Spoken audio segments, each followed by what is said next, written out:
Hello viewers, আসসালামু আলাইকুম ওয়া রাহমাতুল্লাহি ওয়া বারাকাতুহু।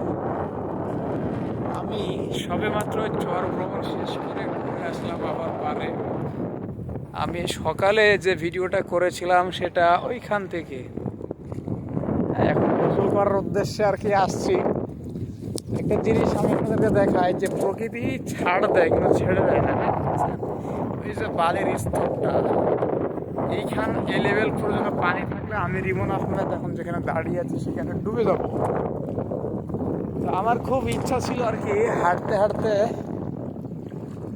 ওই চর জেগেছে ওইখানে যাই, কিন্তু আসলে যাওয়াটা সম্ভব না, কারণ ওইখানে যাওয়া এবং ফেরত আসা প্রায় ধরেন যে আধা ঘন্টার সময়ের ব্যাপার। আমার জন্য আবার একজন অপেক্ষা করছে, আর বাসায় ফিরতে হবে।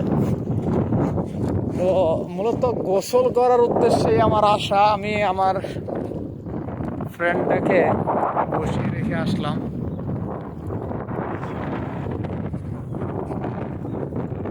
এই আর কি, দেখি কত যাই বা যেতে পারি হাঁটতে হাঁটতে। আপনাদেরকে যে জিনিসটা বলার জন্য ভিডিওটা করা, আমাকে প্রকৃতির মাঝে হারিয়ে যেতে খুব ভালো লাগে, জানেন। প্রকৃতির মাঝে হারিয়ে যেতে খুব ভালো লাগে, খুব মিস করি প্রকৃতিকে। তো একটা জিনিস যেটা চরে থেকে বুঝতে পারছিলাম না, সেটা হচ্ছে যে আপনার গোদাগাড়ি থানার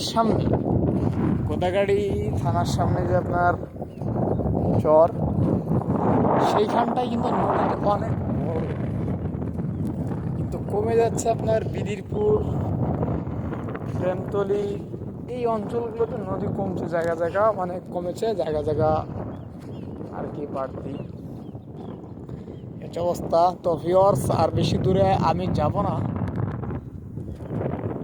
এই অল্প জায়গাটুতেই গোসল করবো ভাবছি আর কি, আল্লাহ ভরসা।